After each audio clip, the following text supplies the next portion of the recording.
Hey, decision makers. Want to stay in the loop with exclusive content and the opportunity to be on the show? Text DECIDE to 218-432-9722 now, and let's get connected today. I ain't gonna say mistakes, but all of my decisions, and that's not even me not taking ownership, because I take ownership of the part that I play in it. But a lot of the stuff is due to me not worrying solely about me. Just put yourself first, man. I'm not even gonna say like in a selfish way, because you could be there for everybody and still put yourself first, and make sure that you are chasing the thing that you want to chase. Welcome to the Just a Decision podcast, where we speak to our guests about the decisions they made in life, the good, the bad, their regrets, the decisions they're currently making, and the decisions they're gonna make for the future. Subscribe, like, comment on the video, and don't forget to hit that notification bell. And remember, we're available on all streaming platforms. Today, I have one of my brothers. I know you as Mookie, but this is Kimel Hadden. What's going on, bro? What's up with you, bro, man? How's everything? Everything's everything, man. Life is good, bro. Cool. How do you introduce yourself to like people that don't know you? I introduce myself as Kimel now. Nowadays, I introduce myself as Kimel. Yeah, just because we adults. Yeah, we adults. But everybody that knows me, they know me as Mookie. So when y'all call me Mookie, I know it's somebody from my childhood. Cool. Yeah, I got different nicknames of like growing up. So like I have Josh. Then there's a phase of white boy. Right. And then there was a phase of JD. Yep. And now some people call me Joshua. And I'm like, don't call me about that. My mom screams that when she's mad at me. Right. But I appreciate you coming out on this No Sunday doubt. morning. Thank you for having me. Right after church. Yes, sir. Cool. Start off with 2 questions. First question. Your favorite dish and from where?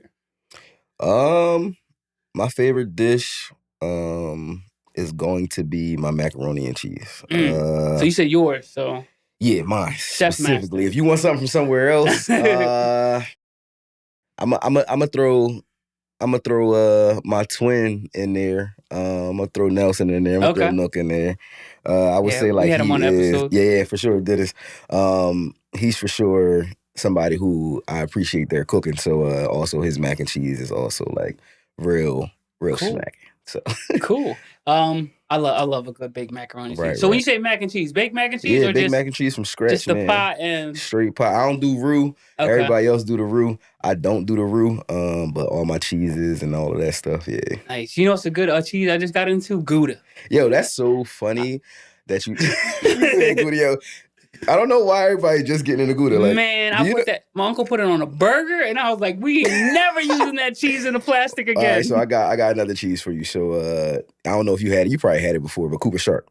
That's another one. I'm Everybody. not sure. Oh, if you like American cheese, Okay. it's basically American cheese kind of on steroids to give it a little elevated taste. But Gouda is one of the cheeses that I put in my mac and cheese, man. Nice. Like that's one of the cheeses. I've been using that cheese for years. Wow. Years. Yeah. I did a side job in Conshohocken, Right. and they have like it's called the Conchi Classic. So they use Cooper cheese. Oh yeah, and that was it was on a seeded roll. I think the spot was called Cap's Deli. That was it. I think I heard of Cap's before. Yeah, it was like I heard of Cap's before.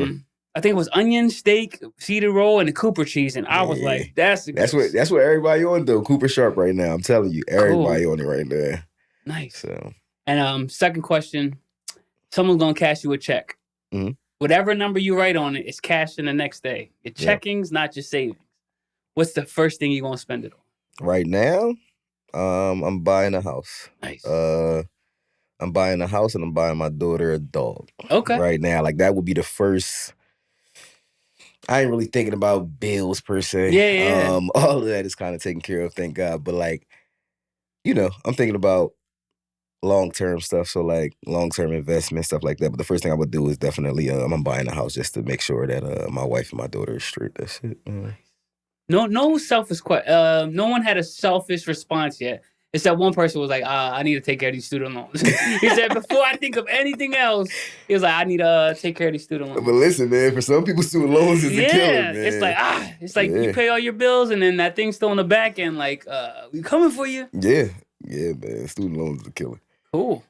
So let's get into it. Yes, sir. I met you in, I want to say 2006?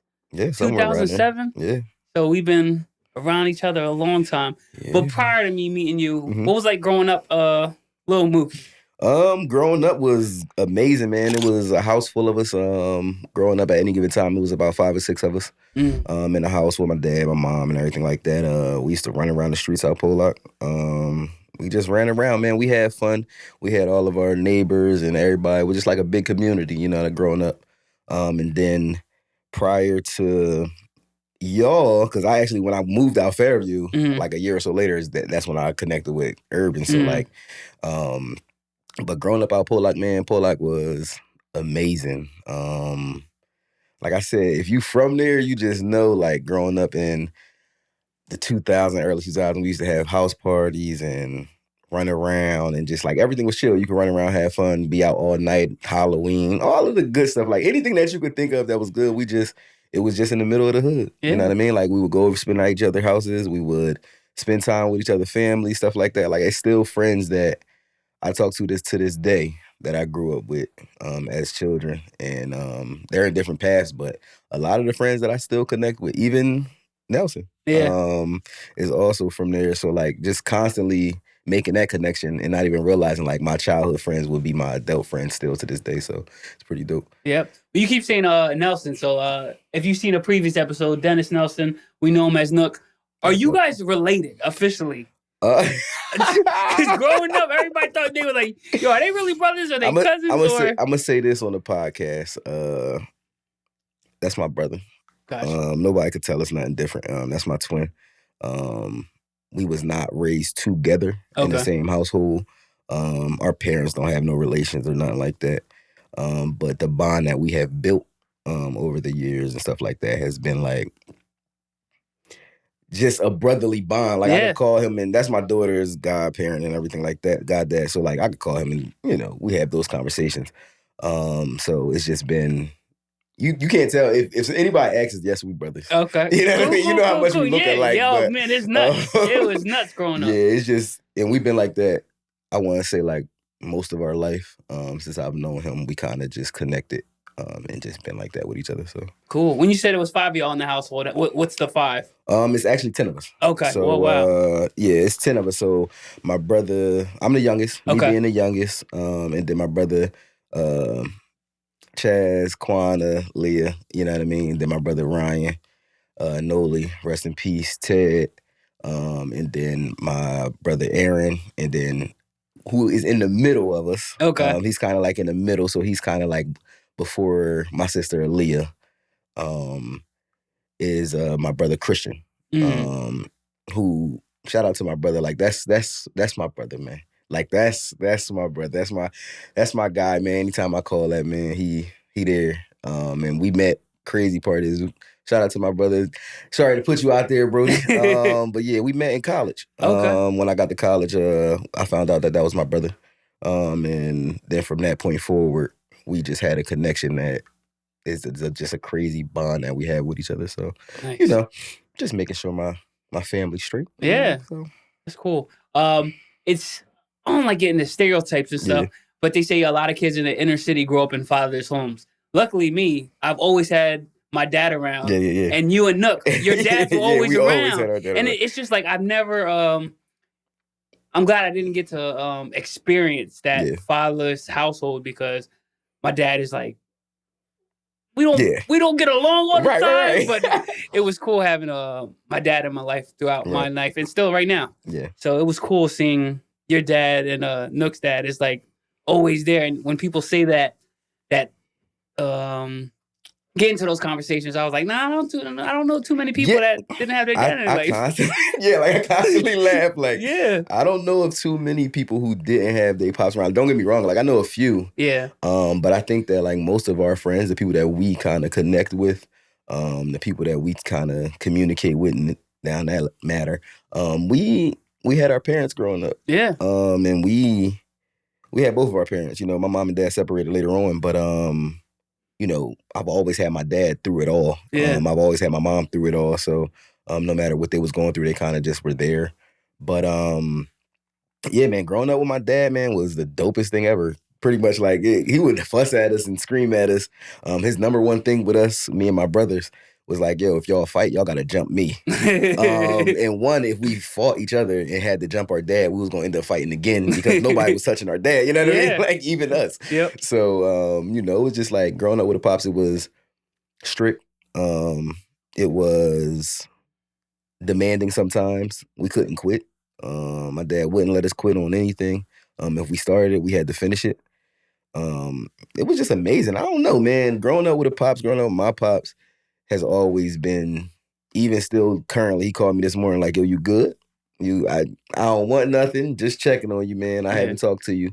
And then he like, come watch the game with me. You know what I mean? So it's just, I don't know, growing up with the pops, and even I can remember your dad being around and just always being there when we got awards or when we got something. And it wasn't, although our moms was there, I think that like we spoke about, all of us kind of like spoke about our dads more, and how impactful that was for us. We ain't realize it at the time, but like even your dad had an impact on me and how he dealt with you. And I can remember your dad not letting you spend bread, bro. Yeah. I can remember your dad not letting, I remember your dad taking you to go get your check, bro. Yeah. And he used to be mad, bro. I can't go. But now look. It's funny how you say that, because I used to have like, I used to collect them. I used to collect them. And there was one point in time where I guess we were 14, 15. And the thing in inner city is, check cash in place, check cash in place. I remember the first time I went there, my dad was your dad was like, boy, I remember that, you let someone charge you to get your own money? Does that make any sense? But everybody's like, cash, check. And bro, you told me that. Bro, I can remember you telling me that. And I went and opened up a bank account because of you saying that. Right, bro. On, like, I think it was Federal by the fire department. Yeah, right by the Federal, Everybody would take the bus to go down there. That's funny. And then I ended up going to open up a check cash place because you told me that story. We're sitting there. And I'm like, yo, that's wild. Yeah, that does make sense. It's crazy how people think it's okay for just to get quick cash money, that people could just charge you. And I'm like, this money. Yeah. Nuts. Yeah, man. But so you said you were the youngest out of, so is it 10? So technically, count my brother's 11 of us. Okay, so, wow. Yeah, technically. How was it being like the baby? That's crazy that you asked me that. Oftentimes, the baby gets whatever they want. But, I always got what we want. We all kind of did. It wasn't a thing where just because I was the baby, I got what I wanted. Yeah. I could genuinely say that everything I got, my brother got. My sisters got. They even got stuff quicker than I did. You know what I mean? Because I was the baby, I kind of had to wait for a lot of stuff. But being my dad's only son, that's slightly different. You know what I mean? Like being my dad's true only son, thank God. And now my brother Christian. Growing up, it was different because Christian wasn't around. So I would get whatever I wanted. Absolutely whatever I wanted. And then my brother, who he didn't look at and still doesn't look at any different, like that's my brother. Yeah. So he took care of him in the same sense. No matter what we wanted, being the youngest, it ain't really have a huge impact. The one thing that sucked about being the youngest is I got to see all my family grow up, and I got to see all of them become who they was, but I didn't gain the knowledge of how they got there. And oftentimes we tend to look at the youngest as like, oh, you got it the easiest, mom. Nah, mom just went through stuff. Yeah. Mom she had to learn through y'all. And then I just got the grace of that. Yeah. Because at the end, when it's all said and done, mom was tired when I was born. You know what I mean? It wasn't like mom still had the energy. So like, although I got free time or free range, y'all was able to connect with mom in a different way for me. So, it was just like one of them things growing up. Like I always got to chill with my mom and stuff like that. But as I got older, I'm like, dang, even now, I'm like, dang, like I don't get to spend as much time with my mom as they would. Yeah. And as they did. And then, like my older brothers and sisters, when it was just 1, 2 of them, they get to see mom in a different light. So, even though my mom is the dopest person ever, but. Cool. Let's get into like your youth in school. So how was it, I guess elementary, middle school, how was it in school setting? I was amazing in elementary, middle, even high school. Growing up, I went to Bonzo Elementary, out Pollock. That was amazing. went to all my classes, did all the things that I was supposed to do, had straight A's and B's, middle school, elementary, all of that. Like I was cool. I really didn't get into anything, got into a lot of fights. Just because of the environment. Honestly, just because of the environment that I was in. Were you known as this person's brother or this person's little brother? Yeah. Okay. I was the little brother who could beat up a lot of people. So like I was the we little do brother. we do not condone violence. Not at all. I'm not don't even condone like. bullying. I'm really not like that no more. But if you gotta defend yourself, you gotta do what you gotta do. But yeah. Growing up, like I was the one that my brother would come grab me, and he would set me up too. Don't get me wrong, like he would set me. I wouldn't even be knowing what he come get me for, but he would come get me and tell me something crazy, like, "Yo, they was talking about mom, or they said they was gonna do such and such to mom." And then I would just go fight without even thinking about it, you know. So, but that's how I end up really getting into a lot of fights, kind of like defending or really making sure people were straight. So, you know, just like I said, middle school, elementary, it was chill. Then we got to high school. And then I went to Penn Tech for a minute. Okay. Got into an altercation there, defended somebody. Unfortunately, got kicked out. Terrible decision to get into a fight, get into to help somebody, even though it was helping somebody. Still to this day, my sister. We ain't gonna put her name out there, but my sister. Yeah. But yeah, just making sure, you know, that she was straight. I ended up getting into an altercation, which turned out to be like terrible for everybody. Going back thinking about it, especially me and him, we end up ultimately getting kicked out of school, and it kind of like altered what it is that we was trying to do in life. At least I ain't gonna say it affected it completely, but it did alter it. You know what I mean? We had to go to different schools, stuff like that. And then from there, once I got to another school, I went to CCYD, so shout out to them. They really saved my life, real talk. They opened up doors of opportunity that I couldn't see. Things that like I ended up being on the principal list, graduating top of my class, even though it was an alternative school, things like that. Still graduated pretty high from Penn Tech. Because at the time, you could go to an alternative school and still graduate or get your certificate from the school that you was going to. Nice. Let's backtrack a tiny bit. Yep. Talking about life decisions. Yep. That altercation, did it happen like this? Or was there things you think, like Monday Night Quarterbacking, that you could tweaked or whatnot so you didn't involved in that situation? Or it happened in a blink of an eye? In that moment, I could say that like, now I could say I could have thought about some things. Okay. I could have made some better decisions. Yeah. In that moment, it felt like it was all happening so fast because everything was boiling over so quickly. It was just like people shouting, "Yo, he hit your sister. Yo, he choked." It was just like a bunch of, and I wasn't even clear about what was going on. I just know somebody put their hands on somebody. I called my sister. It wasn't go get this person. Excuse me. It wasn't go get this person. Run and go tell this person. It wasn't. I wasn't thinking about any of those decisions in that moment.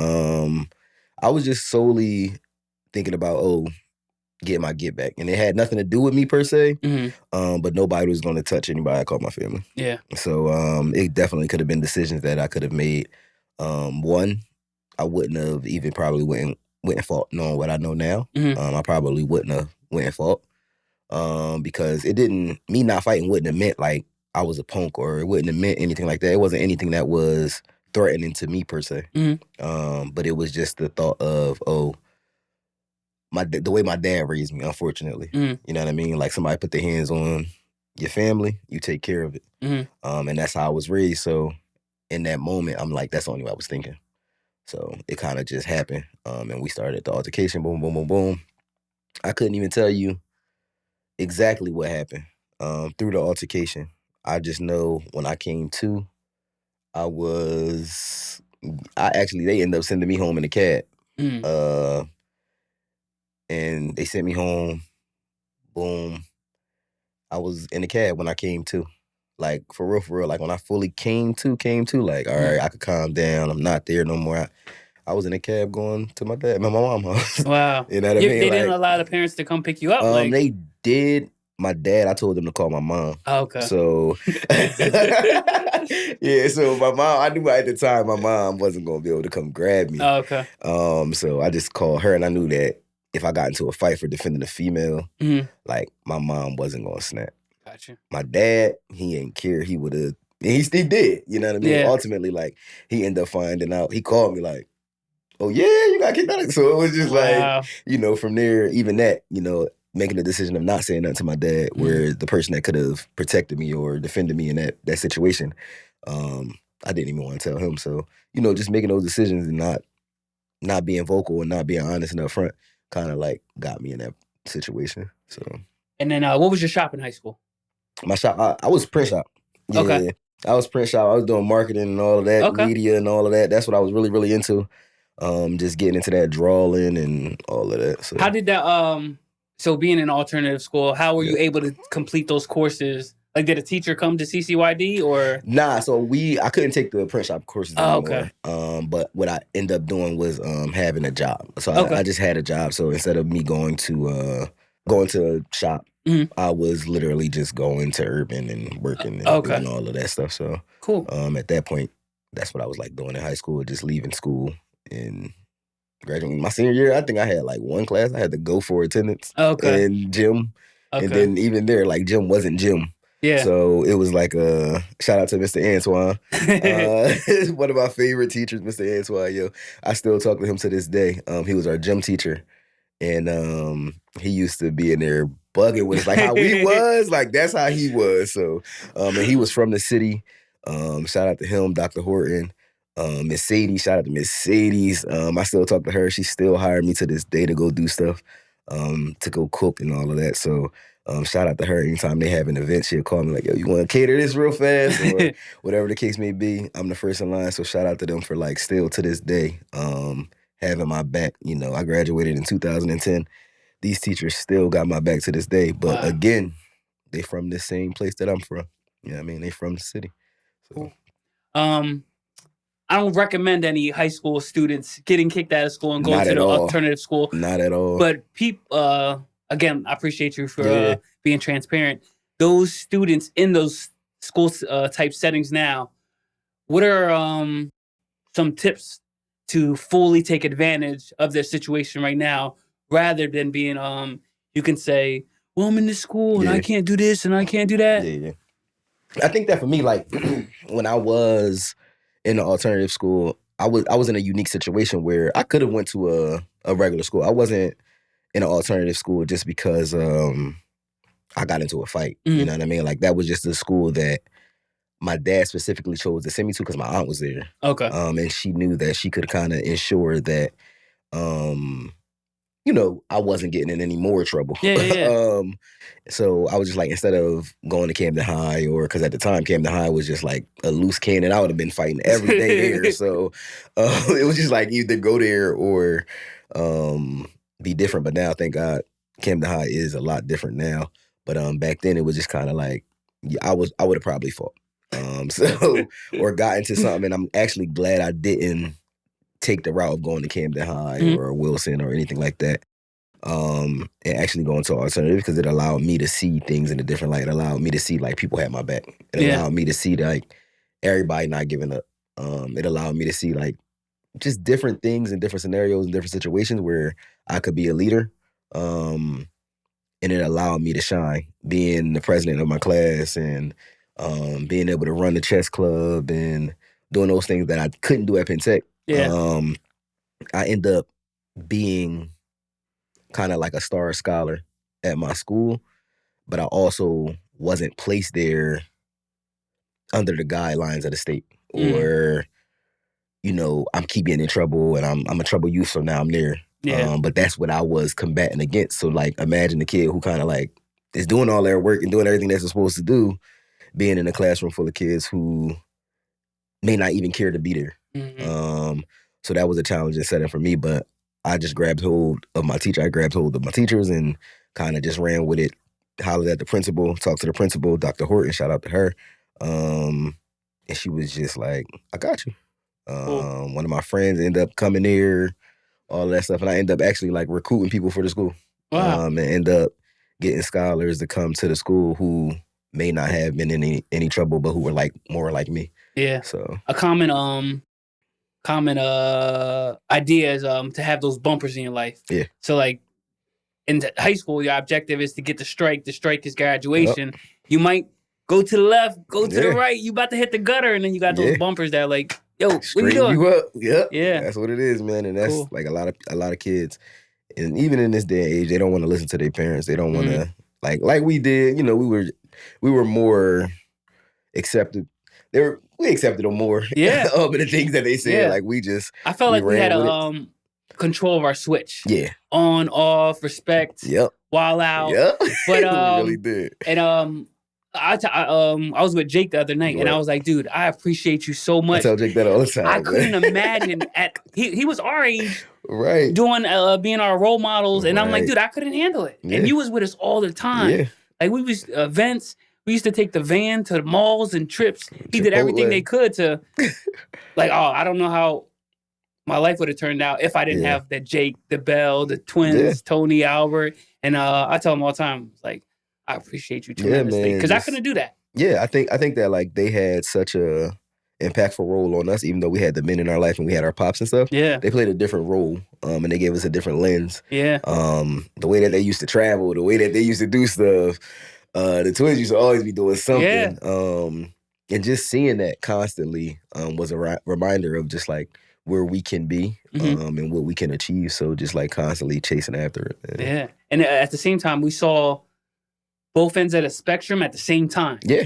So you saw people going to college, doing what they're supposed to be doing, and at the same time, you saw people getting locked up. And you're like, like this is nuts. Like the devil and the angel at the same time. That's the thing about being in the hood, man. It kind of allows you to survive anywhere because you can see both spectrums. You can see both sides of it all. Yeah. And because you have those people who are successful and you're like, man, you're doing so great. Yeah. Then you got the people where you're like, do I even know you anymore, man? Like, who is this kid? But, you know, you kind of, I tend to like, even my childhood growing up kind of was like a lot of the people that I grew up with, although I have a lot of friends now that I grew up with, a lot of people that I grew up with also are locked up or in jail or just off of quick decisions, man. Like stuff that I'm like, that's what you did and you got locked up. Like, just a blink of an eye and just doing something dumb, getting into an altercation, pulling out a weapon, whatever the case may be, you know, it's just like a blink of an eye, whether it's drug charges or other charges. It's just like,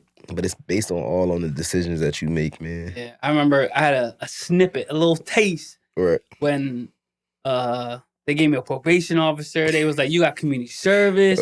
And I had to hop in this van and it picked you up right in front of the courthouse. Yeah. And you had to hop in this paddy wagon. And I'm like, dude, this is crazy. And I looked to my left, looked to my right. They're like, well, yo, what you doing? I'm like, I'm not talking. I barely do nothing. I don't want to converse with anybody. I'm here to do my hours and leave. And when I went to court, no one came. So I was by myself, and I was like, what do I wear? Right. Wore a suit with slacks. My dad was like, why are you looking like you got money? They like, you look like you got money. They gonna make the fine higher. And I was like, well, I don't know what I'm doing.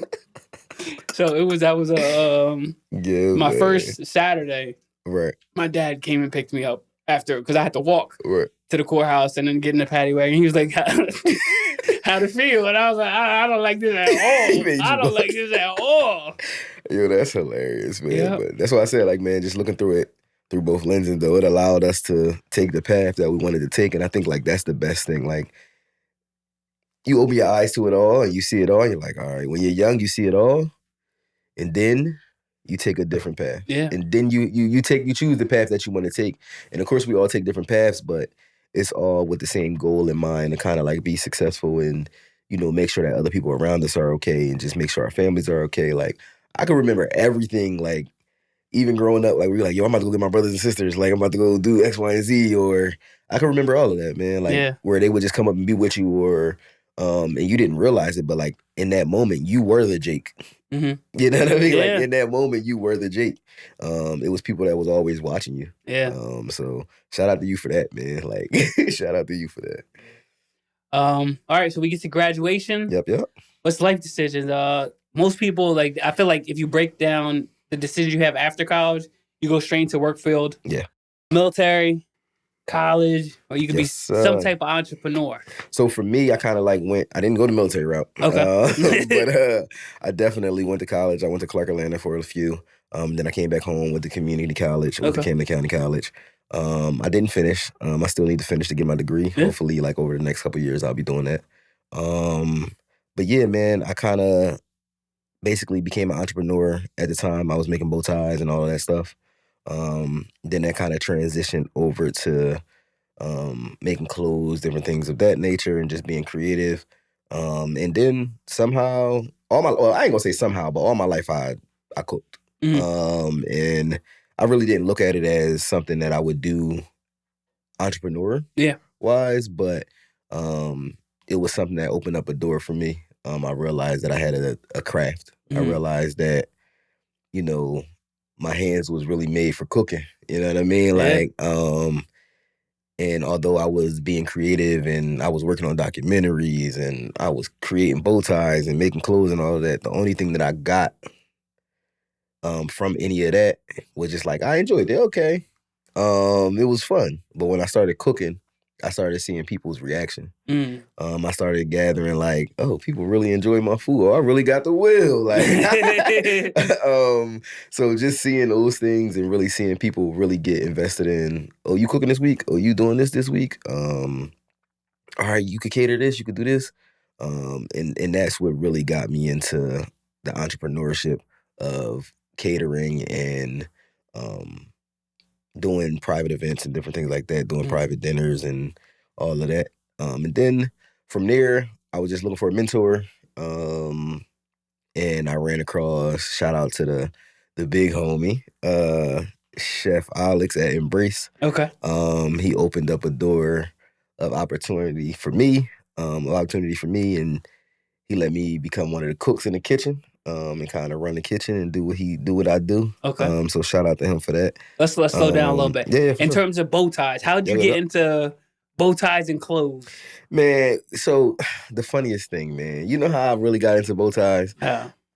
Me and the crew. So basically, we all grew up like we was all just fly. You know, that's why still to this day my name is Levi Fly on Instagram or whatever. So we all grew up and we all was wearing bow ties. Bow ties was just a thing. And I realized like, oh, I really like getting dressed up. I like putting on the bow ties. So I started wearing bow ties, but I started wearing it with sneakers. I started wearing bow ties with whatever I wanted to. And with Tim's, I had bow ties with Tim's on and all types of stuff. So people thought I was Muslim for the longest time. I'm not. But yeah, so I just started really getting into it because I figured out one day how to just make it. I was on YouTube and I learned how to make it without the straps. It was just like a magnetic thing. So I kind of did that at first and I'm like, oh. So then I learned how to do the loops and learn how to do the pre-tie ties. Okay. And then from there, I just self-taught YouTube. Everything I learned through bow ties, about bow ties, every pattern that I ever got, all that stuff was off of YouTube. Nice. And YouTube University. YouTube University. YouTube bro, University. Like, the best thing ever. So that's kind of like what got me into sewing. I brought my first sewing machine through that. And then brought my first singer. And then once I got my singer, I was like, oh, I gotta just like make my clothes. So I started just changing out pockets on t-shirts and I started changing out sleeves and I started switching hats and different things like that. And then I started to get into garments and different things like that. And then for some reason, man, I just kind of just stopped. It was just like one of the things I was just like, man, life is life and my daughter was born. And then I just kind of stopped. Like I just stopped sewing. I still know how to sew, still got the will, still got the sewing machines and all of that. But really just don't get into it. I just tend to cook now. We got to get connected with the clothes. I didn't know you did all the sewing yourself. I got a couple ideas for shirts we got to get connected with. Let me know, man. I can get you connected to me and if you want embroidery, all of that stuff I got. Shout out to Baylot. She another one that's kind of like my embroiderer. So anything I need embroidery, she does all my embroidery. Nice. We got to get her on the show. Yeah, for sure. Cool. So then How'd you get into cooking? All right, so cooking, we're gonna go back a little bit. Okay. Childhood, my mom was a chef. She kind of like just cooked. She went to culinary art school one year, and from there, she used to just be coming home with her little kits and all of that. And I got excited about cooking from that point. Okay. I used to always, every Christmas, every holiday, honestly, but more so Christmas and Thanksgiving, we would cook. My mom be like, all right, she started me just peeling eggs. She taught me how to boil and peel eggs. That was like one of the first things that we made. And then from there, it just took off. I'm all self-taught. Like my mom taught me what she could teach me. But at this point, like, you know, my mom taught me, and now I'm just running with it. I haven't been to any schooling or anything like that, so I'm all self-taught. But yeah, just again, YouTube University, man. If you don't know how to do something, bro, just go on YouTube, look it up, whatever it is. Nice. But I do definitely, which I need to get into, but really connecting with other chefs and sitting down and cooking with them and learning their craft from them, and really learning what they're good at. You know, I love seafood, and that's my thing. But other people love chicken, and they love the way it cooks or whatever the case may be. So just really mastering my craft of cooking and different things like that. Just, I don't know, man, just getting into it though. Like it was from my mom. Like that's how I really originally got into cooking. My mom, she was at work one day. Go make something to eat. All right, cool. Peanut butter jelly. Yeah, like that. I'm like, all right, peanut butter jelly. But then I started with my brothers and sisters. We would they would just ask me to make grilled cheeses or can you make my noodles? Now this is stuff that they've always made. Yeah. But because I do what mom does, it tastes better. So now I'm adding a little bit of hot sauce and I need to charge you $1 to make your noodles. Right. So I just started cooking. And then my daughter transitioned over to life itself. I'm not really cooking in college. I'm not really cooking in high school.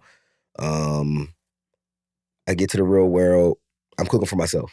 I'm always cooking for my dad and them, cooking for my mom whenever they want to come over and cook, whatever. I'm not thinking anything of it. And then one of my first parties that I did, or should I say private events that I did, was for this couple. My cousin connected me with them.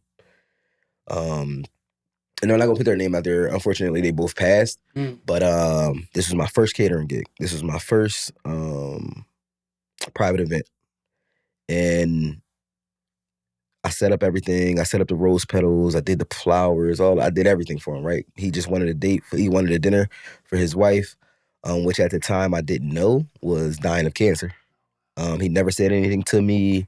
We just had a great night. I went in there. I'll never forget. I made steak, mashed potatoes, and Brussels sprouts for them. I just got into Brussels sprouts. I just got into I gotta put you on this. If someone cooks it for me, I'll eat them. But I'm not like, hey, let me get the side of Brussels sprouts. That's me. I'm like, let me get the side. Oh man. But yeah, so I cooked for them, and that night, and now that I sit back and I think about it, that night is so memorable for me because he gave me this torch, and he was like, he would always say like, yo, first it was just like he used it to smoke or whatever, and then he was like, you need a torch, man? And I'm like, no, I'm good. Like, I don't need nothing. I got my little lighter. I'm like, my candles. I'm not even thinking nothing of it. He like, man, take it. It's stronger. Oh, the one with fire. Yeah, fire. So I'm like, all right, cool. So I take it. And I still got that torch to this day. But he gave it to me, and it just simply, he was just like, yo, bro, I'm not going to need it. Didn't know. I'm like, what are you talking about? I'm not even thinking. I'm like, he like, man, I don't even need it no more, bro. Lo and behold, he also had cancer. Lo and behold, now I didn't know this at all. At the time, I did not know any of this. I didn't know neither one of them was sick. I didn't know that this was kind of like their farewell dinner kind of thing. I didn't even know. Nobody told me. My cousin didn't even know. I don't think she knew. I don't think that my cousin really knew. And they just wanted somebody to cook for them. This was my very first one. And then after that, they fell in love with my food. And they was just like, yo, you gotta come back. And from that day, like, I remember I went home and I was just like, dang, Like, people really love my food. Like a week or two later, that's when I seen my cousin posted, like, rest in peace. 2 weeks later? 2 weeks later, bro. Wow. And from that point forward, I was like, dang, man, I need to do this, man. I need to be able to navigate this and really learn how to cook for people. Like, yeah, make an impact. Yeah, and just make an impact. But I didn't realize, like, my cousin was telling me, like, yo, when I tell you all they talked about for the next 2 weeks was that dinner and that experience. And she wasn't just saying it just to say it. Wait, I'm like, man, don't be just saying They that. both passed? So he didn't pass 2 weeks. Oh, okay. He ended up passing like a month or so after that. Okay, but that's still but it's still just right like there. we didn't even know that he had it too. And they just kind of were just like passing together. And it was just like one of those. It was a crazy thing. But yeah, that's what kind of like got me into cooking. And I was just like, man, I love this, man. I love being able to just bring happiness to people. Food make everybody happy. I could make anything for you. I could bring back a memory with food. I could do a lot of different things with food. So just that, but that's the moment that I'm like, yeah, that would be the moment where I was like, oh, I gotta cook. And I never gave up on cooking. Like, I've stopped. Mhm. But as far as just like, I've always cooked. Behind the scenes, something I've always been cooking. So Nice. So when someone's trying to grow that business or that the thing they love, there's like a financial drive behind it. What's that drive that funds the cooking that you would love to do full time? experience. Okay. I think that like that's just getting. What really motivates me is knowing that, like, no matter what I'm doing, I'm learning. Like, even if it's just deconstructing something or whatever it may be when I'm cooking, I'm learning through all of that. And that is what motivates me, just the continuation of like learning, becoming better at my craft. But if I want to put a physical thing on it, I would say like my family and my wife, my daughter. They are the reason why I continue to like go so hard in the kitchen. Constantly just trying to like remotivate myself and just be like, let's get back on board. Let's figure this out. Yeah. Let's do this again. They are they are like the reasons why I continue to cook so hard and go so hard. Nice. So you said wife and daughter. How's How's family life? Family life is up and down, man. You know, you had those. I'm scared to get married. And I've been telling her I'm gonna tell you, man. Some people be like, oh, don't get married, don't do this, don't do that. Get married, Josh. The man that you are, that I've watched you grow up to be, you'll be all right. Don't make me cry. I don't cry, dude. Yeah, man, you'll be all right, bro, for real. Yeah. Like don't, you're not dumb. And you'll make right decisions, and like, just know that when you got that right person, you got them. You'll know. Marriage is something that is a consistent learning experience. It's something that you don't give up on. It's something that even when things are tough, you're like, I know we're going through this right now, but when this is all said and done, like, I'm not walking out on you, I'm not leaving you. So it's always having somebody's back. Imagine somebody always having your back. Like, you know what that feels like, you know what I mean? Like, it's always somebody behind you. It's always somebody who's like, nah, don't do that right there. That doesn't look good for all of us. You know what I mean? Like, and then, you know, my daughter, she's amazing, man. Straight A's and B's, just doing her thing. She's in dance. She's a dope dancer. She was running track for a minute. My baby quit. She was like, this is too much. So she did one season, and then she quit. But which is fine, right? She didn't really quit. She just didn't go back for the next season. But yeah, just they are like really like life, man. Just family is a beautiful thing, bro. Like, don't neglect yourself from it. Don't listen to the rest of the world, bro. Don't. It's so easy for us to be like, oh, don't be married. Don't fall in love as men. It's nothing for us to gain. It's so easy to fall into that trap, bro. And don't get me wrong. If you feel that way, you feel that way, right? But you might not marry somebody, but I'm going to say this. Even if you don't physically go get that paperwork, right? Even if you don't physically go get that paperwork, it's going to be some type of marital agreement, whether it's on paper or not, right? If you with somebody long enough, y'all gonna come to some type of agreement. Yeah, that It may verbal not be, agreement. it might not be marriage, it might not be, but y'all gonna know, and it's the same practices. It's the same thing. Man, you respect people, you do what you need to do and make sure that they succeed. As men, like, it's a lot harder on us, as you know, because kind of like a lot of stuff falls on us. But man, it's still no excuse not to be a dope person, or it's no excuse like to have a kid and run, or to be in a relationship with somebody for so long and never be married. It's what's the point? Yeah. If that's not, if your goal is not to be married and have kids, and leave people alone, man. Leave people alone. You know what I mean? Now you're gonna don't get me wrong, there's females out here who will, I don't want to be married. Mess with them. You know what I mean? Yeah. But the ones that want to be married because you're gonna end up hurting somebody or being hurt from it. So, but I love marriage and I love my family. I love the dad life. We were just at Hobby Lobby last night, and my daughter was looking at shirts and designs and stuff. She like, Dad, you can get Dan's dad, and Mom, you get Dan's mom. And it's just like, cool. It's just those moments. I was young when I had my daughter. Not really young, but I was younger than everybody else, and none of us, none of our friends still had kids. So, my daughter has been nothing but a blessing to me. A lot of people she has been nothing but a blessing to everybody. But I love fatherhood. I love husbandhood, familyhood, bro. Like it's the dopest thing ever. Like I said, it has its ups and its downs, but even in the midst of like it all, even in the midst of the madness, even when we going through our craziest of times, I can still say I love everything about it. You know what I mean? Like I could genuinely say I love everything about fatherhood, husbandhood, and family. You know what I mean? So, for sure. I'm glad I have like people in you where I could watch from a distance and be like, that's cool. That's cool. It might not be for me right now, but that's cool.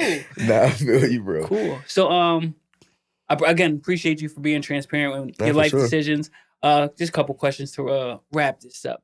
If you could talk to high school Mookie right now, what's like a message you would give to him from the future?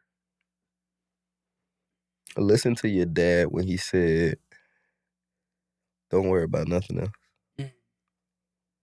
In high school, my dad told me after I got into that fight, he said, yo, don't worry about nobody else. All of my decisions, I ain't gonna say mistakes, but all of my decisions was due to, and that's not even me not taking ownership, because I take ownership of the part that I play in it. But a lot of the stuff is due to me not worrying solely about me, putting me first sometimes. You know what I mean? In life, you gotta put yourself first and do it while you're young, man. Because once you get married, once you have a kid, it becomes hard. Yeah. You know what I mean? Like, it becomes hard. I'm not saying it's impossible. It just becomes hard because you choose to put your family first and you choose to be that type of man, So I would always say my dad always said, like, put yourself first, man. Do what you need to do for you and then worry about everybody else. I waited till I got to college kind of to do that. And even now, sometimes I'll catch myself like, dang, I need to make sure I take care of me. Like, so just put yourself first, man. I'm not even going to say like in a selfish way, because you could be there for everybody and still put yourself first. But show up for you first. Show up for you first, man. Make sure that you are chasing the thing that you want to chase. Make sure that like you achieve the things that you want to achieve.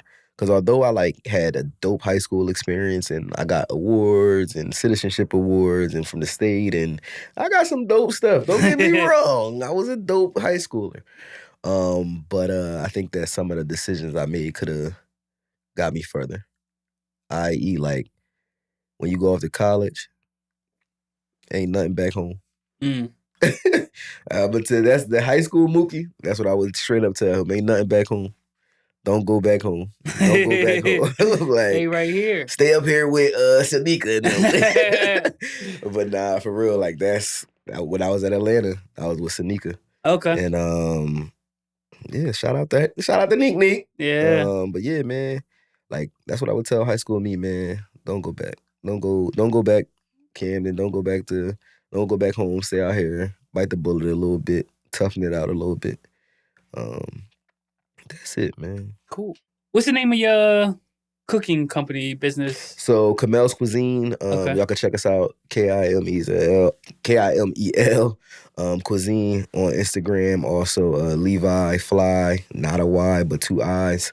So Levi _Fly with 2 I's. All right. So yeah, just check me out, man. I'm on Instagram. Inbox me. Email me. All my information, all my contact information is all over my page. All of that stuff. So yeah, man, check me out, man. If you need any catering events, any private events, any private dinners, y'all having a girls' night, y'all need somebody to come cook for y'all need some crab legs, whatever, man. Just, you bored, you want somebody to come cook for the night, man, let me know. All right. If you want cooking classes, different things like that, man, all of that stuff is offered. Like I said, just reach out to me, and we'll make something happen. Cool. What's the biggest goal you think you could see with Kimel? What is it? Kimel Cuisine? Kimel's Cuisine. The biggest goal? Yeah, what's like a big What's a big goal that I want to achieve? Yeah. One big goal that I do and or I would like to achieve is I don't really want a restaurant person. Mm-hmm.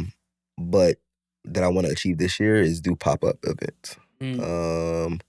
Pop-up events right now, that's like I said, that's not a huge goal. Yeah. But that is a goal that one of my yearly goals for this year. It's not a life goal. One of my huge goals or one of my big goals is to turn Kimel's Cuisine into one, either a what's the company in the schools? Airmark. Airmark. So turn it into like an Airmark where we contract them with schools, but instead of cooking for the kids, we're cooking for the teachers and different things like that. So through that lens, so if they need events, if they need they got conference events coming up, stuff like that, we'll take care of them from that end. Nice. Not really so much of the kids. That's a different focus and a different type of brain power that I don't feel like having. Yeah. So, but yeah, just that's my big goal is to just kind of make it as big as that, or just have a really big catering company. Mm-hmm. They are my number one goals. And then always which is number 2 on my list, is to just be able to franchise all of this. Nice. Eventually be able to, I don't want to be no McDonald's. Yeah. But I would definitely be a dope, Red Lobster or something like that. A dope, I don't know if I want to do seafood when I start doing it because it does get expensive. But yeah, just being in that area, my name Kimel's Cuisine being up there with the rest of the big wigs in the cooking industry. And that's just as far as Kimel's Cuisine. As far as me, man, it's so much that I want to achieve. It's so much that, that I'm trying to accomplish. And just continue to open doors, man. Continue. And none of it is, don't get me wrong, it's for money. Yeah. You know what I mean? But it's because I know it's a bigger purpose for me out there. And I know it's not just, cook. I want to have mentoring groups, and I want to be able to do what Urban did for us for the next generation, and have nonprofits and be a part of nonprofits, and be able to have, instead of me and you interviewing each other, we have 2 different kids while we over there yo, look, man, look at our kids. You know what I mean? Look at them, man. Look at our mentors. So honestly, becoming a big part of just a bigger impact in the city, and being more of a voice in the city. A lot of kids need us. It's not a lot of faces, not a lot of black male faces that's outside of sports in the city. So just making sure, like I said, other things that I want to achieve is along the lines outside of cooking is just making sure that my city is straight, making sure that my family is straight. That's number 1 priority. But like I said, just honestly, goal-wise, I'm worried about my catering. That's my number 1 focus. Yeah. Goal-wise, catering. I need to buy a house this year personally. Buy a house, so that's the goal. Yeah. And then, man, it's a goal, and we just went last year. But we gotta go back to Disney this year. So that's another one of my goals that we doing this year. And like I said, it's nothing that's not obtainable. But if not focused on, could easily slip. So yeah, just trying to maintain all of that, man. Well, again, I appreciate you on the show, bro. Sharing your life decisions. We got to get you connected with the decision maker community so you get more events. And with that being said, see you on the next episode. Yes, sir. See y'all. I'll holla at y'all.